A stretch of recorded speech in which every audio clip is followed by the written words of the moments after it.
মোটো G62 5G মোবাইলটা চলতে চলতে বন্ধ হয়ে যায়, কাস্টমার বলছে। তো মোবাইলটা দুদিন আগে বলছে খুব অফ অন হচ্ছিলো, এবারে আমার কাছে তো এসে তো একবারও বন্ধ হয়নি এখনও।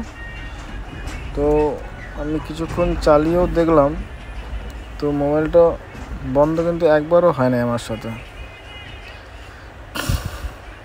দেখে নিচ্ছি কোথায় প্রবলেম আছে, ব্যাটারি খারাপ আছে না কি আছে। মোবাইলটা খুলে নিলাম, মোবাইলটা খোলার পর ব্যাটারি এখানে কয়েলটা দেখি কি প্রবলেম আছে। তো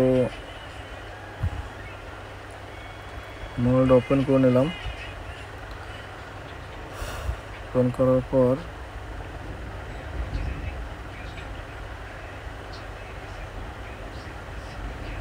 তো ব্যাটারি যে ওইখানে একটা ফিউজ আছে, তো ফিউজটা আমরা শর্ট করে দেবো। শর্ট করে দিলে আশা করি মোবাইলটা আর বন্ধ হবে না।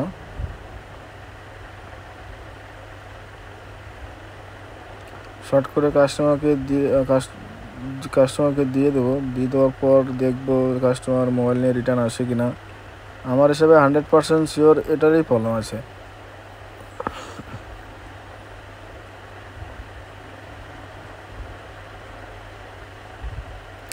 আমার এই ভিডিও ভালো লাগলে আপনারা সাবস্ক্রাইব করে দেবেন, লাইক করে দেবেন। আর যদি এই ভিডিও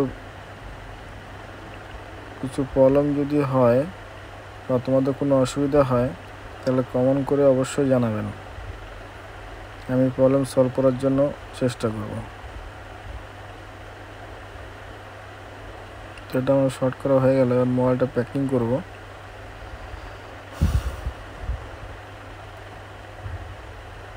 প্যাকিং করে তারপর দেখব যে মোবাইলটা